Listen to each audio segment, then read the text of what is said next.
শুনুন,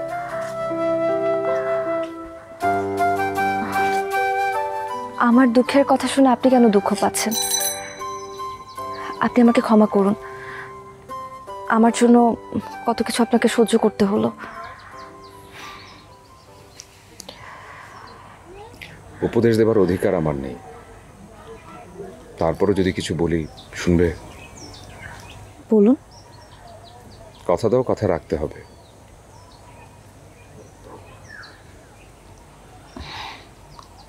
রাখবো।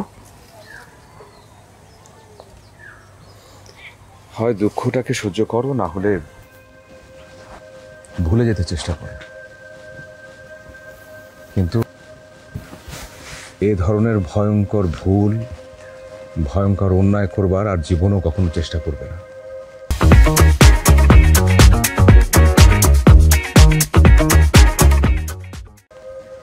পৃথিবীতে বহু মানুষ আছে, এর চাইতেও আরো অনেক গুণ দুঃখ, কষ্ট, অপমান সহ্য করেও মানুষ বেঁচে থাকে। তোমাকেও বাঁচতে হবে। তো আমি যে তার কথা ভুলতে পারবো না। ভুলতে বলছি না আমি, তবে কি বলছেন? বলছি যে তার উপরে রাগ করে তুমি আত্মহত্যা করতে পারো না। তোমার জীবনটা এত তুচ্ছ নয়। একজনের ভালোবাসা জীবনে না পেলে তোমার জীবনের প্রতি অন্য 5 জনের যে ভালোবাসা, সেটা তো কখনোই তুচ্ছ হতে পারে না।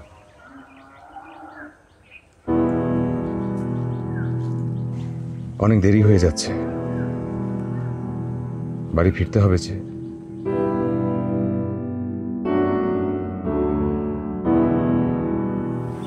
আপনি যান, আমি যাচ্ছি। আমাকে কথা না দিয়ে তুমি কোথাও যেতে পারবে না। শুনেছি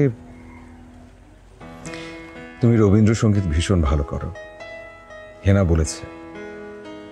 আবার এটাও বলেছে যে রবীন্দ্রনাথের লেখা বেশ প্রিয় তোমার। সেই রবীন্দ্রনাথের লেখা থেকে কিছু কথা তোমাকে বলছি।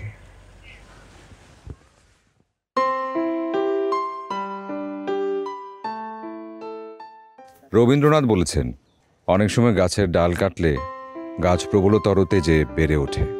প্রেমও সেই রকম, আঘাত লাভ করলে দ্বিগুণ শক্তিমান হয়ে ওঠে।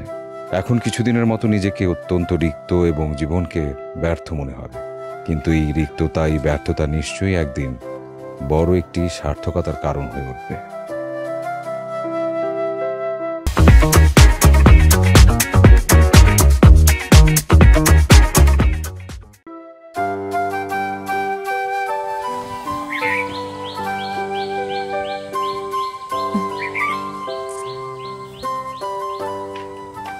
আমি কথা দিচ্ছি, কালকের এই ঘটনা আমি কখনোই কাউকে বলবো না, হেনাকেও না।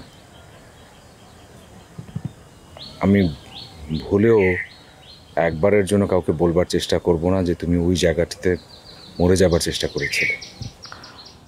চাওয়া একটাই, কালকের ঘটনার কোনো কিছুই, কোনো দুঃখ, কোনো রাগ, কোনো ক্ষোভ, কোনো কিছুই তুমি মনের ভেতর রাখবে না। আর কথা দাও, কালকের ঘটনার মতো কোনো ভয়ঙ্কর ঘটনা তুমি আর কখনোই ঘটাবে না। না, আর না, এই ভুল আর কখনো করব না। আপনি আমাকে বিশ্বাস করতে পারেন। করলাম। চলো তোমাকে এগিয়ে দিয়ে আসি। চলুন।